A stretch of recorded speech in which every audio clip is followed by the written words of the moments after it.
Eu gostaria de pedir aos irmãos que abram em Atos, capítulo 14. Nós estamos vendo o final da primeira viagem missionária do apóstolo Paulo. A sua primeira viagem está terminando. Nós vamos ver agora o finalzinho dela. E dentro dessa narrativa, dessa última viagem missionária de Paulo, essa volta dele para a Antioquia da Síria, da onde parte toda a empreitada missionária, eu queria lhes falar sobre as características do discipulado, né? O Rogério já deu aqui para nós algumas definições do discipulado, a importância do discipulado. O discipulado não é uma tarefa só do pastor ou dos líderes da igreja, ela é uma tarefa que é dada a todo crente, né? Quando ele leu Mateus 28, foi bem claro que o Senhor Jesus, quando ele diz que toda autoridade me foi dada no céu e na terra, portanto, fazei discípulos de todas as nações, ele não está falando somente para os líderes da igreja, ele está falando para toda a igreja. Ali, diante dele, está um grupo de talvez os 11 apóstolos que ficaram e mais algumas dezenas de pessoas, então ali está representando toda a sua igreja, ele está falando para a igreja. O discipulado, então, é uma ordenança de Deus para a sua igreja e uma bênção para nós também, né? Por que eu escolhi o texto de Jó? Porque Jó ele foi discipulado pelo próprio Deus. Deus fez um grande discipulado com Jó, um discipulado que começou a partir de crises muito grandes na vida particular de Jó. Ele perdeu a sua saúde, ele perdeu os seus filhos, ele perdeu todos os seus bens, de um homem poderoso, riquíssimo, e com a vida abençoadíssima. Jó é como se fosse o protótipo do homem abençoado por Deus, né? Ele é abençoado em todos os sentidos, tanto espiritualmente, familiarmente, socialmente e financeiramente. Seria o ideal para todo homem, né? Viver na plenitude de todas as bênçãos de Deus. E Deus, então, vai tirando algumas coisas, permite que Satanás tire algumas coisas de Jó, e ao longo daquela trajetória, ao longo do livro, você vai ver Jó fazendo alguns questionamentos para Deus, embora Jó não blasfeme contra Deus, como era, inclusive, um conselho da sua própria esposa, que via aquela situação desesperadora. Ele não aceitou o conselho, mas ele questiona Deus por que estava acontecendo isso com um homem tão justo como era Jó, que era uma afirmação que o próprio Deus faz no começo do livro. Visse o meu servo Jó, ele é justo e temente ao meu nome. E a aposta de Satanás era, será que Jó ele é justo e temente porque o Senhor lhe dá um monte de coisa, ele ama o que o Senhor dá para ele, e não exatamente o Senhor? E foi através do livro todo, então, que Deus vai discipulando Jó, trabalhando o coração de Jó, a tal ponto que ele chega no final, o texto que nós lemos, ele fala, olha, antes eu conheci o Senhor de ouvir falar, agora realmente eu estou vendo o Senhor, eu estou realmente conhecendo quem é o Senhor Deus. Esses textos são preparatórios para o texto que nós temos diante de nós. Nós vamos ver um grande discipulador que foi o apóstolo Paulo. A partir do verso, eu vou ler a partir da parte B do verso 20. A segunda parte do verso 20 que diz assim, no dia seguinte, partiu com Barnabé para Derbe, tá bom? Eu vou começar desse trecho aqui para ficar um pouco mais claro para nós, fazer o link com a nossa última pregação a respeito desse texto. Atos capítulo 14, a partir do parte B do verso 20. Diz assim a palavra do Senhor. No dia seguinte partiu com Barnabé para Derbe, e tendo anunciado o evangelho naquela cidade e feito muitos discípulos, voltaram para Listra e Icônio e Antioquia, fortalecendo a alma dos discípulos, exortando-os a permanecer firmes na fé e mostrando que através de muitas tribulações nos importa entrar no reino de Deus. E promovendo-lhes em cada igreja a eleição de presbíteros, depois de orar com jejuns, os encomendaram ao Senhor em quem haviam crido. Atravessando a Pisídia, dirigiram-se a Panfilha, e, tendo anunciado a palavra em Perge, desceram a Atália, e dali navegaram para Antioquia, onde tinham sido recomendados à graça de Deus para a obra que haviam já cumprido. Ali chegados, reunida a igreja, relataram quantas coisas fizera Deus com eles e como abrira aos gentios a porta da fé. E permaneceram não pouco tempo com os discípulos. Você observou quantas vezes eu dei ênfase à palavra discípulos. O que é um discípulo? Literalmente, a palavra no original ela significa um aluno. Um aluno. Infelizmente, nós hoje perdemos a ideia do que seja um verdadeiro ensino. Por causa de um determinado tempo na história humana, tudo praticamente se tornou consumo de massa ou produção em massa. Então, antigamente você tinha o pão feito em casa. Todas as pessoas comiam o pão feito em casa. A partir de um determinado momento, as pessoas começaram a comercializar o pão. Mesmo assim, elas faziam o pão artesanal. Mas depois, como era para alimentar uma multidão imensa de pessoas, eles começaram a fazer o pão industrial, pão em larga escala. E com isso, todas as coisas praticamente se tornaram consumo de massa. Inclusive, hoje, infelizmente, a educação é assim. Então, há alguns pensadores modernos na área da educação que já questionam bastante o modelo educacional que nós temos hoje, onde um professor sozinho, diante de uma classe com 15, 20, 30, 40, 50, até mais alunos, 60, 70 alunos, ele passa uma série de informações para que aqueles garotos, garotas, aqueles alunos, reproduzam exatamente aquilo que o professor ensinou. Esse é um modelo não tão agradável, não tão bom e nem eficiente. Porque boa parte dos meninos não se sentem motivados, porque eles se sentem uns papagaios que vão reproduzir exatamente aquilo que o professor ensinou, e também tolhe um pouco da criatividade, do espírito crítico dos alunos em questionarem aquilo que foi passado e fazerem perguntas e desenvolverem novas ideias. Alguns pensadores modernos dizem, por exemplo, que o ideal seria uma educação híbrida, ou seja, um estudo onde algumas coisas seriam passadas para os alunos via tecnologia moderna, como vídeos, textos eletrônicos, arquivos, e uma série de recursos que nós temos hoje. Esses seriam passados para os alunos, os professores dariam uma orientação breve do que eles deveriam fazer e marcariam um dia para, num momento presencial, os alunos estivessem em classe e o professor não estaria cobrando dos alunos, mas estaria discutindo com os alunos tudo aquilo que eles estudaram por conta própria e pesquisaram por conta própria ao longo do período anterior. Esse seria uma ideia de um pensador moderno. Eu acho bastante interessante, porque estimularia o quê? A criatividade dos alunos e a própria autonomia do aluno buscar o conhecimento. Ele ir atrás do conhecimento, ele fazer realmente pesquisa, ele pensar sobre isso. Os judeus, até hoje, eles têm um lema. Isso já é de muito tempo na cultura judaica. Um aluno judeu, quando ele chega em casa, o pai não fala para ele assim: o que você aprendeu hoje, meu filho? Ele fala assim para o filho: filho, quais foram as perguntas que você fez? Quais foram as perguntas que você fez? É daí que surge, então, uma capacidade de aprendizado. Na Grécia Antiga, você não tinha o estilo de estudo que nós temos hoje. Você não tinha um professor na frente de uma série de crianças ou alunos e transmitindo conhecimentos. O que se chamava discípulo na cultura greco-romana?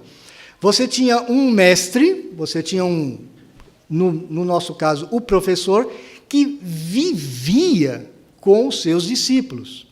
Ele andava com os seus discípulos. Então, onde o discípulo ia, ou onde o mestre ia, os discípulos estavam junto com ele. Eles se alimentavam junto com o mestre, eles andavam junto com o mestre, eles participavam da vida do mestre, e o mestre participava da vida do discípulo.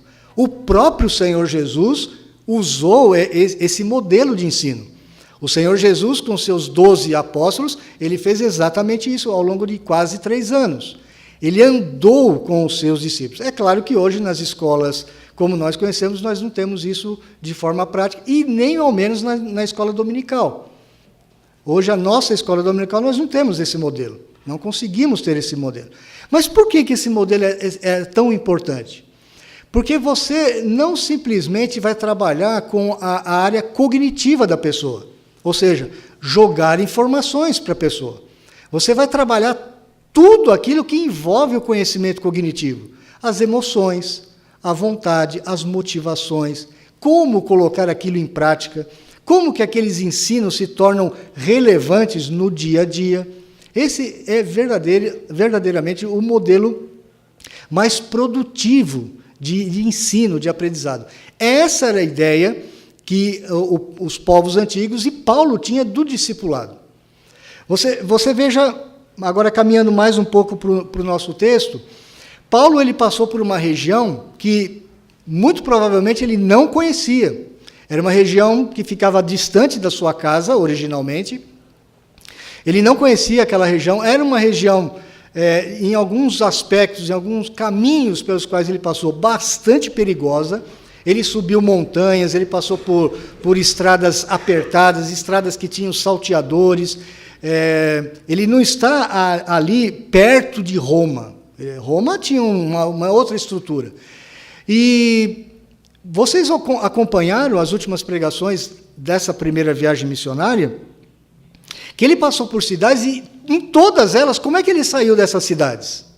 Ele saiu debaixo de muito problema, debaixo de perseguição. Ele foi apedrejado na última cidade, quase morreu. Ele sofreu oposição em algumas cidades, ele sofreu violenta perseguição em outras. Então, não foi uma coisa simples, não foi um passeio, não foi uma viagem missionária nos moldes atuais, pelo menos na maioria dos casos. Foi uma viagem missionária bastante difícil. Agora, ao longo dessas viagens, ele fez muitos discípulos. Ele pregava o evangelho. Agora aqui, quando ele chega em Derbe, que é uma cidade pequena, não é uma cidade grande, ele prega o evangelho e muitos discípulos são feitos ali também. A gente não sabe quanto tempo ele ficou em Derbe, ele deve ter ficado bem pouco tempo ali, porque o total da viagem missionária duraram cerca de 2 anos, ou durou cerca de 2 anos, então não foi um tempo muito longo nessa primeira viagem missionária. Então, Paulo deve ter passado rapidamente, deve ter ficado alguns meses em Derbe, mas a única informação que nós temos do texto é que ele constituiu ali muitos discípulos. Mas o que mais me chama a atenção é o que faz Paulo voltar pelo caminho agora inverso, passando por todas as cidades por onde ele passou, e estimular os discípulos, ou seja, fazer verdadeiramente o discipulado. O que leva esse homem a fazer isso? Porque era um perigo muito grande. Agora as pessoas já o conheciam nas cidades. Eles já sabiam quem era Paulo. Os seus opositores estavam lá. As pessoas que o apedrejaram continuavam lá. Eles sabiam quem era Paulo. E mesmo assim, Paulo volta por todas aquelas cidades e ele fortalece os discípulos, ele exorta os discípulos a permanecerem firmes na fé, ou seja, ele faz aquele trabalho que é o verdadeiro discipulado, acompanha os seus alunos, os seus discípulos. Em primeiro lugar, meus irmãos, eu vejo que Paulo ele tinha uma grande visão, ou uma visão de um grande Deus. A visão de Deus que Paulo tinha era uma visão muito clara. E isso talvez é uma dificuldade que nós temos hoje no século XXI, na igreja do século XXI. Paulo ele era um homem que poderia ter tido muitos outros caminhos a seguir, ele tinha muitas condições.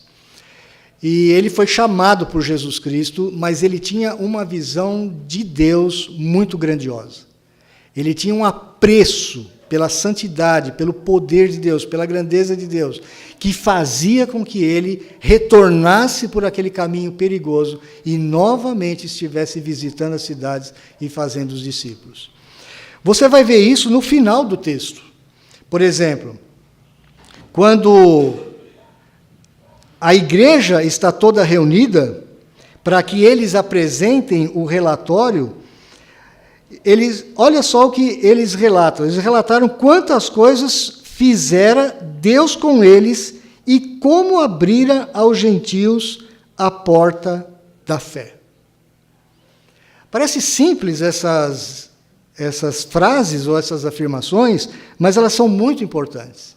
Ele tinha consciência que Deus estava trabalhando junto com ele. A expressão que ele usa aqui, quantas coisas fizera Deus com eles, a palavra aqui, ela verdadeiramente tem essa ideia, que Deus fez a obra, mas ele utilizou Paulo e Barnabé, os seus discípulos, na obra. Ou seja, eles sabiam que era Deus que estava dirigindo todas as coisas. Eles tinham consciência da soberania de Deus. Deus é soberano. Deus me chamou para essa obra e Deus está me capacitando e Deus está indo à minha frente. Até onde Deus me proteger, Ele me protegerá. Até onde Deus quiser poupar a minha vida, Ele poupará. Então, ele sabia o Deus a quem ele estava servindo. E mais ainda, ele estava, pela primeira vez, trazendo uma mensagem revolucionária para aquele mundo.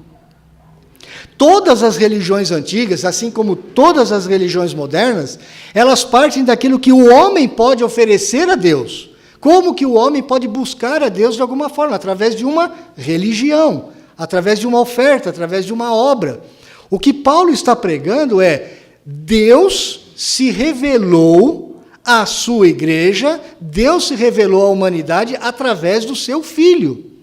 Se vocês querem conhecer a Deus, vocês vão conhecer a Deus através do Filho. E o Filho, ele é Deus também. Ele não é uma criatura de Deus, como até muitas seitas hoje pregam.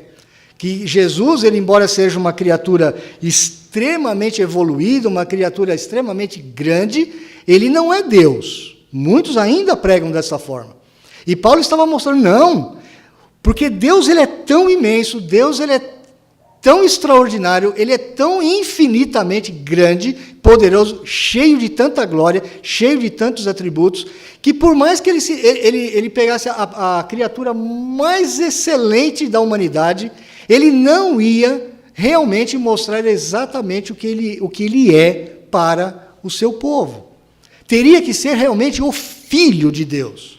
Ele sabia disso. Era esse Deus que ele estava pregando. Ele estava pregando um Deus que se revelou no seu Filho Jesus Cristo. Um Deus que salva o homem através do seu Filho. Quando ele entrega o seu Filho na cruz do Calvário. Então, a primeira característica que a gente vê em Paulo é: ele sabia o Deus a quem ele servia. A pergunta que fica para nós hoje é: irmãos, nós temos a incumbência de sermos discípulos e discipuladores, mas nós conhecemos o Deus a quem nós servimos?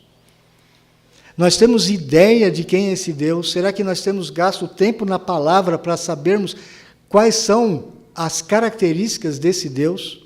Paulo tinha isso em grande monta. Quando o Senhor Jesus, em Mateus 28, nos últimos versos, ele diz: toda autoridade me foi dada no céu e na terra, por isso vocês vão e façam discípulos de todas as nações. Será que a gente entende o que significa que Jesus Cristo recebeu toda a autoridade no céu e na terra? Será que nós estamos conscientes que é o Senhor Jesus que reina tanto nos céus como sobre a terra? Temos consciência de que o Senhor Jesus ele tem autoridade sobre todas as hostes do maligno, sobre Satanás e sobre todos os seus anjos?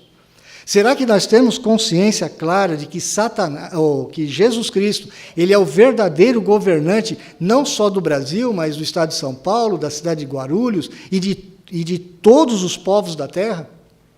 É Ele que reina. E quando Ele nos apresenta oportunidades de evangelizar ou de discipular, Ele vai nos capacitar, Ele vai nos acompanhar, Ele vai estar conosco até os confins da terra. Foi essa a promessa dele. Então precisamos conhecer o Deus a quem nós estaremos ensinando os nossos discípulos. Isso implica passar por perigos. Não sei se você notou, e se você tem boa memória, quando Paulo sai para essa viagem missionária, ele passa por Chipre, aquela ilha, depois ele chega na Ásia, ele passa pela região de Perge, mas ele não prega o evangelho lá. Provavelmente ele tenha ficado doente ali. Provavelmente alguma coisa aconteceu ali, foi ali que João Marcos abandonou a equipe missionária, o que Paulo mais tarde vai demonstrar uma certa preocupação com isso, ele está realmente muito bravo com isso, ele não gostou nada da atitude de João Marcos, e em Perge ele não prega o evangelho quando está indo, mas agora quando volta ele prega. Alguns dizem porque Perge era uma cidade litorânea e pantanosa, úmida e quente. Provavelmente Paulo está doente, e ele não fica naquela região, ele procura as regiões mais altas, quando ele sobe a cadeia de montanhas do Taurus. Porque lá em Gálatas, ele vai escrever depois para essa região da Galácia, para as igrejas da Galácia, e ele fala, olha, eu estive doente entre vós e vocês me acolheram. Alguns de vocês até estavam a ponto de entregar a própria vida para se compadecerem de mim. Então, o apóstolo Paulo, ele passa por esse sofrimento todo de novo, e veja o que ele diz no verso 22.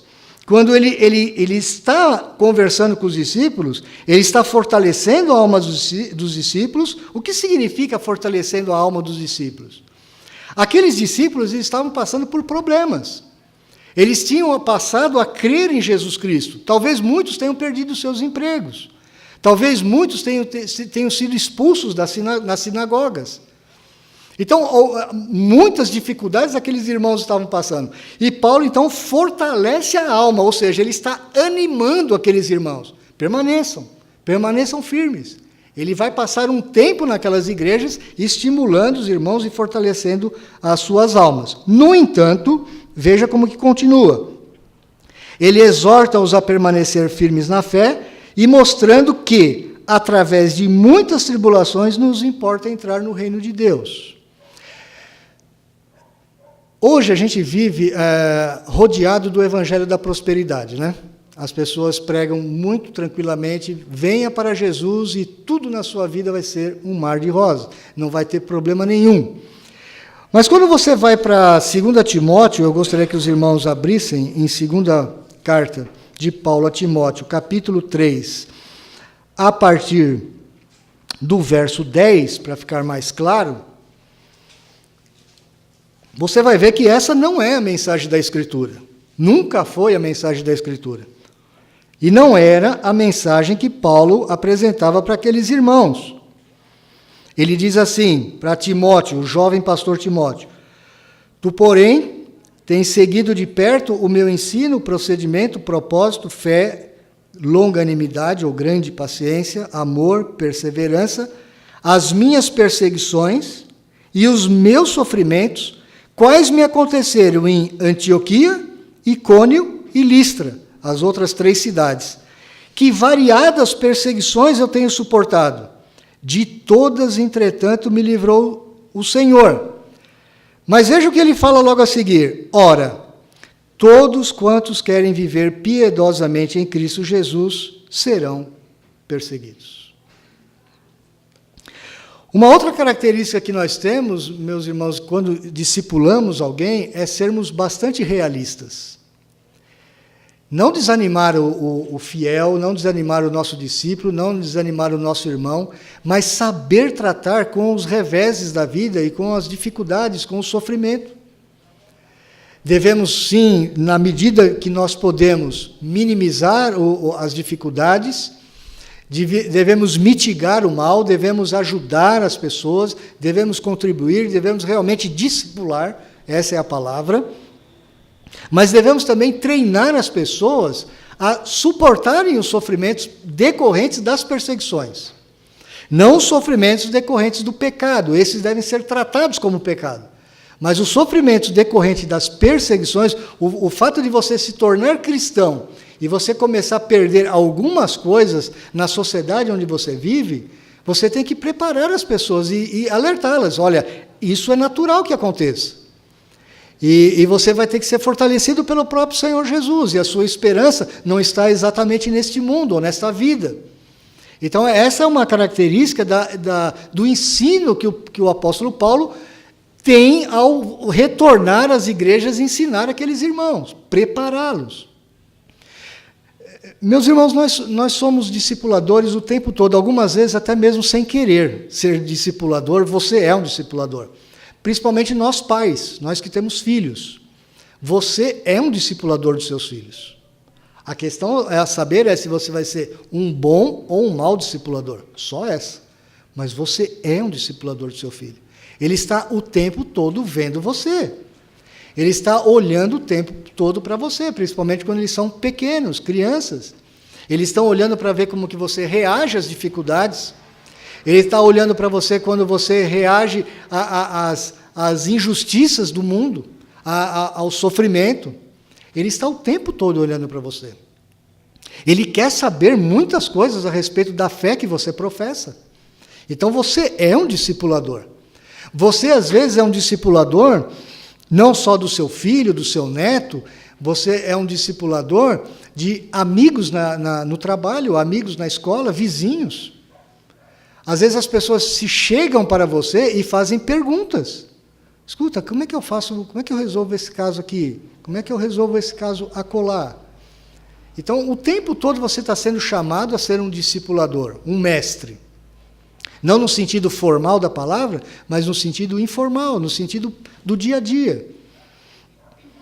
E nós devemos estar conscientes disso, devemos estar conscientes do Deus a quem nós servimos, mas também temos que estar conscientes de que as pessoas vão sofrer nesse mundo. Nós vivemos num mundo caído. Nós, como crentes, não podemos esquecer disso. Nós pedimos as bênçãos de Deus, nós, como crentes, temos bênçãos extraordinárias que o mundo nunca vai ter, mas nós vivemos num mundo caído, onde o pecado está ao nosso redor, as injustiças estão ao nosso redor, pessoas nos ferem, pessoas nos machucam, a morte ela vai nos alcançar, as enfermidades nos alcançam, os reveses financeiros nos alcançam, a perda do emprego nos alcança, as limitações, as dificuldades de relacionamento, são todas características que fazem parte da nossa vida e nós devemos ter os nossos discípulos bem conscientes disso. Como é que nós temos tratado, por exemplo, os nossos filhos? Nós temos criado bolhas de uma vida perfeita, não temos, talvez, preparado os nossos filhos para as dificuldades que virão pela frente? Limitações como, por exemplo, o consumo. Nós vivemos numa sociedade consumista, que tudo tem que dar para a criança virou o grande rei do comércio. Os grandes propagandistas das grandes empresas, eles trabalham através do coração e da mente de crianças e adolescentes. Por quê? Porque eles sabem que, nessa geração que nós vivemos, são eles que reinam nas nossas famílias. Será que nós, crentes, também estamos comprando os mesmos valores do mundo? Será que nós estamos colocando na cabeça dos nossos filhos um mundo completamente ideal e que eles não podem ficar sem algumas coisas? Eles não precisam ter o tênis mais caro, a roupa da moda, o celular de última geração? Será que nós temos feito esse tipo de discipulado com os nossos filhos? Ou será, e aí é pior ainda, quando muitos de nós pais já abdicamos da tarefa de educar os nossos filhos. Preferimos o nosso próprio prazer pessoal. Muitos de nós até para os netos. Eu sou partidário, eu sou um pouco rigoroso nesse aspecto. Quem educa filho são os pais. Não é a escola dominical, não é o professor da escola dominical e nem são os avós. Mas eu sei que em algumas situações, nós, agora eu posso me colocar no meio, nós como avós, embora o meu neto ainda é pequenininho, nós como avós temos uma participação muito importante na vida dos nossos netos. Será que nós temos discipulado os nossos netos dentro dos limites que os nossos filhos devem nos impor? Será que realmente nós estamos preocupados com a vida espiritual dos nossos filhos e netos? Será que temos gasto no nosso tempo, do nosso tempo de lazer, inclusive, ou dos nossos recursos financeiros para investir na vida espiritual de nossos filhos e netos? Será que eu tenho deixado de adquirir coisas que seriam do meu gosto, do meu agrado, para que eu dê para os meus filhos, mas não no sentido de mimá-los, mas de investir na vida espiritual e intelectual dos meus filhos e netos? Isso é discipulado.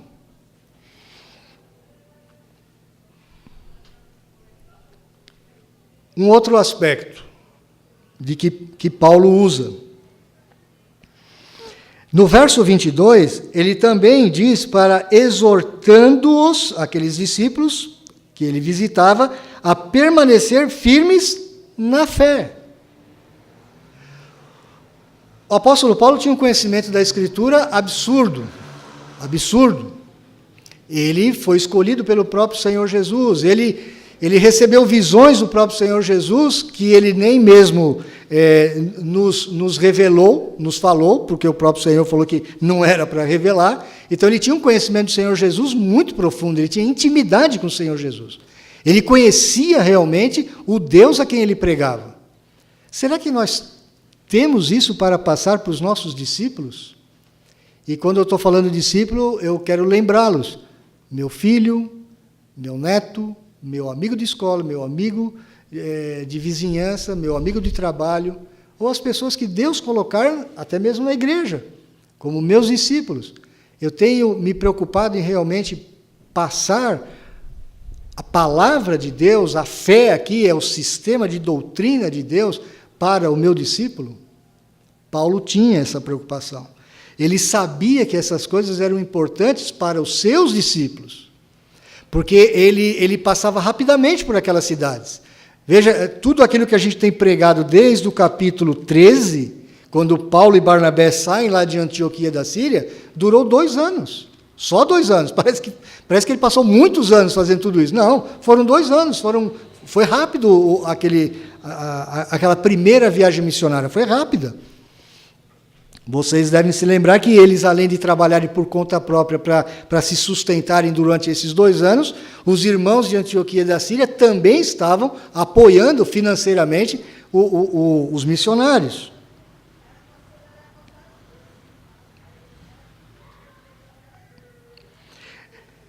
Além das dificuldades que Paulo passou, além do conhecimento da palavra que ele transmitia, além de saber o Deus a quem ele estava anunciando, ele gastou tempo com os discípulos.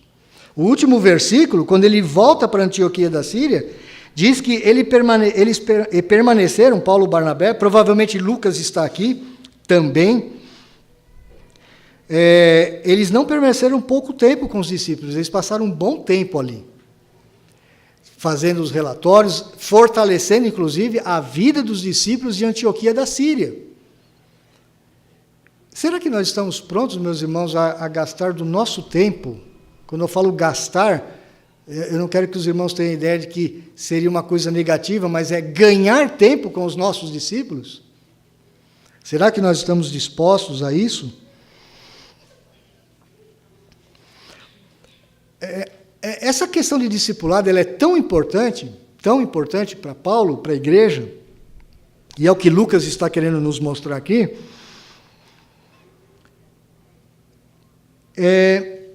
Paulo sabia que os discípulos iam passar por grandes dificuldades, eles já estavam passando, mas eles iam ter outro tipo de problema. Quando as igrejas começaram a crescer, pessoas que entravam dentro das igrejas e que se passavam por discípulos de Cristo, não eram verdadeiramente discípulos de Cristo. E começaram a ser os lobos do rebanho. Isso é um problema que nós vamos sempre enfrentar na igreja.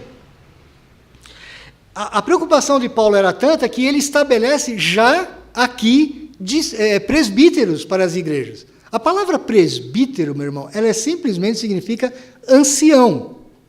É o ancião, ou supervisor, que é uma outra palavra, que é a palavra para bispos. Quando você vê a palavra bispo no Novo Testamento, ela é a palavra que nós traduzimos hoje como supervisor.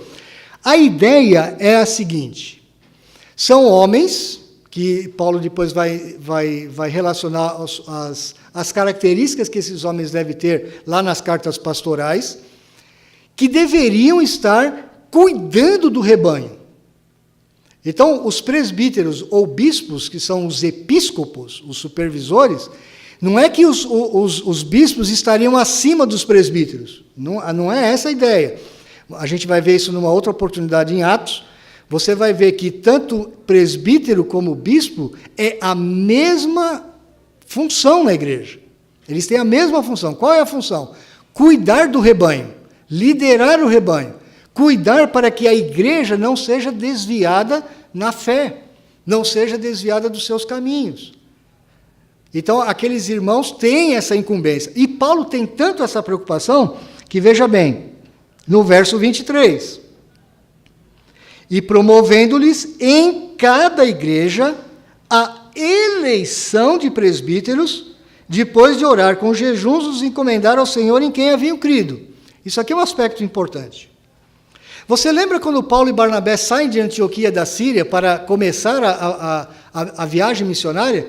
Eles saem debaixo de muito jejum e oração. Eles são escolhidos pelo Espírito, eles são enviados pela igreja, mas fica muito claro que a liderança da igreja estava orando e jejuando por aquela tarefa. Agora, no meio do caminho, Paulo voltando para casa, fazendo o retorno, o que ele faz? A preocupação dele é que ele estabeleça presbíteros para que aqueles presbíteros cuidem da vida dos irmãos.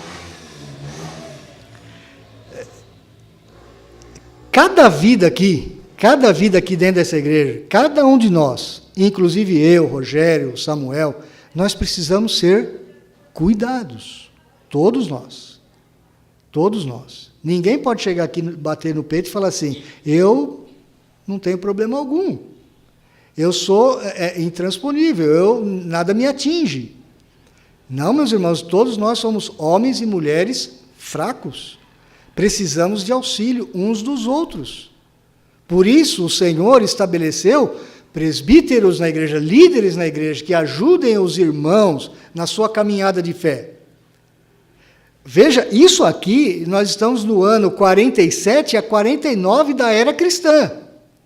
Por que eu estou falando isso? Porque talvez você, lendo um pouquinho mais, você vai descobrir que, ao longo da história da igreja, muitos duvidaram que essa organização da igreja, como nós temos hoje, com presbíteros e diáconos, fosse uma característica da igreja primitiva. Eles falaram: não, isso foi invenção nos séculos seguintes, talvez no segundo, terceiro século, que aí sim que a igreja começou a criar esse formato administrativo. Não, não é verdade, nós estamos vendo muito claro aqui no texto. Paulo já está estabelecendo presbíteros para cuidar daquelas igrejas. A preocupação de Paulo era tão grande que ele já estava organizando as igrejas. Organização, disciplina, tudo isso é importante para o discipulado.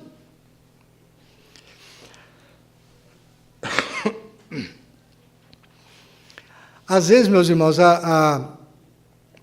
e eu falo isso com muita propriedade, porque já há alguns anos eu sou presbítero, mas a grande parte da minha vida cristã eu não era presbítero. E muitas vezes, quando nós estamos no banco da igreja, só no banco da igreja, a gente às vezes acha assim: olha, os presbíteros da igreja, a liderança da igreja, foram muito duros com o irmão tal, com o irmão fulano, com o irmão ciclano. Embora eu saiba que haja erros ao longo do processo da disciplina eclesiástica, mas isso também é uma bênção para a igreja, é uma bênção para os irmãos. Para alguns irmãos que são disciplinados, alguns irmãos que são chamados à atenção, exortados, isso é uma forma de discipulado. Porque o discipulado da igreja, ele serve para edificação do irmão, não para destruir o irmão, mas para abençoar a vida do irmão. Então, esse é mais um aspecto que Paulo tinha em sua mente.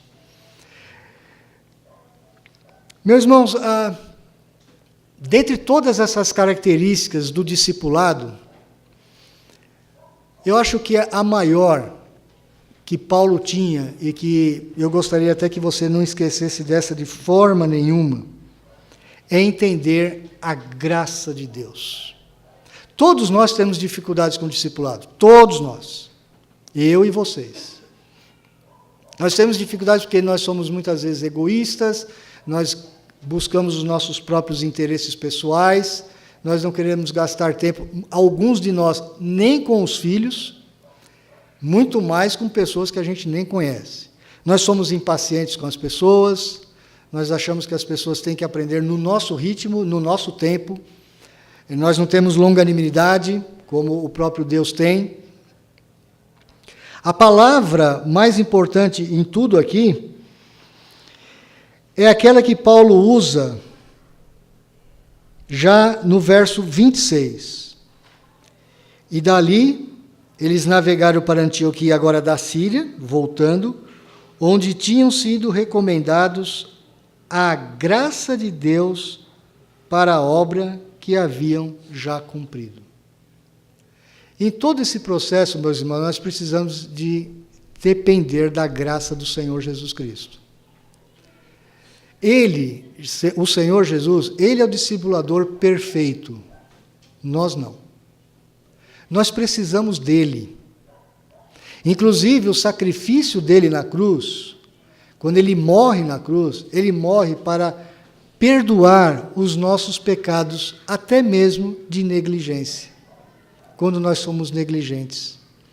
Nós precisamos da graça do Senhor, eu e você, para que a gente seja verdadeiro discípulo, ou discipulador. Uma palavra agora em particular aos homens. Hoje é o dia do homem presbiteriano.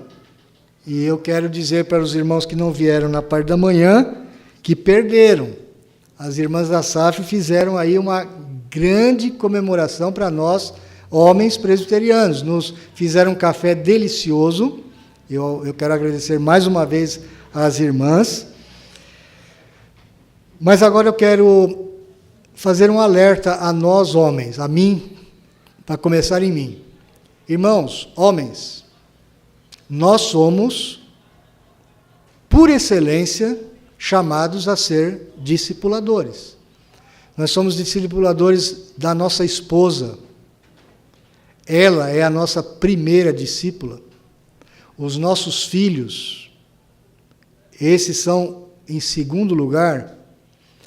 Essa é a nossa maior tarefa, sermos discipuladores. Eu tenho falado constantemente aqui. Graças a Deus pela escola dominical, pelas irmãs que estão lá trabalhando com crianças, com alguns dos nossos filhos.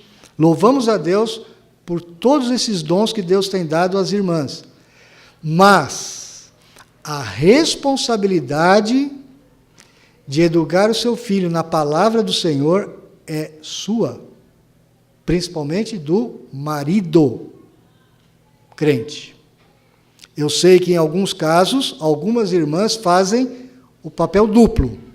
Elas têm que fazer o papel de marido e mulher, ou pai e mãe, melhor dizendo. Pai e mãe. Nós, homens presbiterianos, nós temos todos os recursos, os melhores recursos, para sermos pais discipuladores. E precisamos sê-lo. Porque se você não for discipulador do seu filho, meu irmão, e vou falar para algumas irmãs que têm a tarefa dupla. O traficante vai ser, o colega da escola vai ser, o mundo vai ser, o professor da faculdade vai ser um grande discipulador do seu filho. Não menospreze o que eu estou lhe falando. Eu já passei bom tempo como pai de homem adulto. E já vi muitos outros casos. Se você não discipular o seu filho desde pequenininho, quando ele se tornar adolescente, você vai começar a perdê-lo. E quando ele for para o primeiro ano da faculdade, você vai perdê-lo de vez. E eu não estou falando perder socialmente. Porque isso você deve perder mesmo. Ele vai casar, ele vai constituir a sua própria família, mas você vai perder a alma do seu filho. Se você não discipular o seu filho, alguém vai discipular. Pode ter certeza. Absoluta. Confie no que eu estou falando. Eu espero que você, a partir de hoje, anote algumas recomendações da palavra do Senhor. Se você não quiser anotar, o Fábio tem o trabalho de gravar todas as pregações, você pode reouvi-las, ouvir novamente, anote e coloque em prática na sua vida. Será bênção para a sua vida. Será uma forma de você glorificar a Deus através da sua vida. Vamos orar.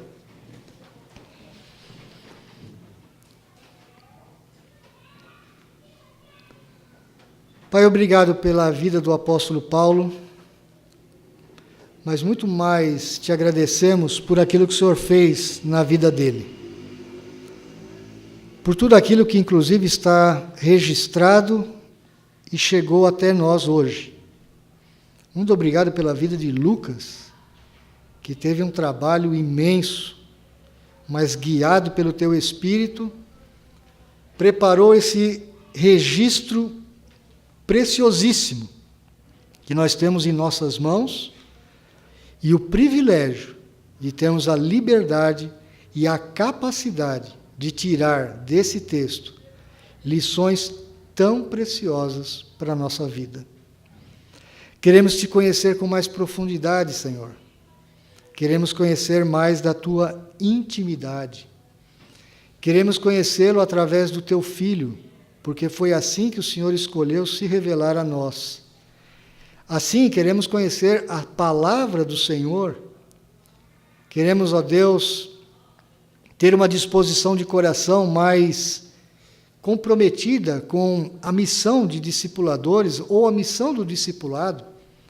Queremos ser discípulos e discipuladores fiéis. Queremos ser humildes diante do Senhor, ó Deus, e reconhecer que nós falhamos nessa tarefa muitas e muitas vezes. Por muitos motivos, ó Deus, muitos motivos, inúmeros motivos. A gente não tem nem como enumerá-los todos aqui. Mas nós queremos confessar o nosso pecado. Confessamos, ó Deus, a nossa condição fraca, débil. Precisamos da ajuda do Senhor.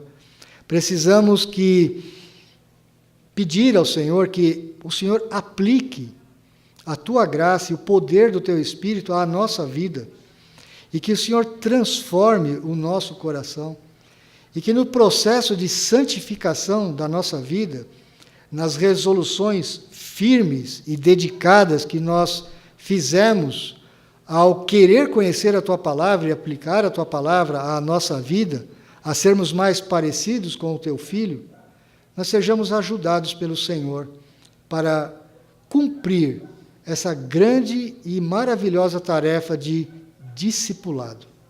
Muito obrigado, ó Deus, por esta noite, obrigado pela tua palavra, obrigado pelo ensino do teu Espírito, obrigado pela comunhão com os irmãos, obrigado pela bênção do culto. Nós te louvamos em nome de Jesus. Amém.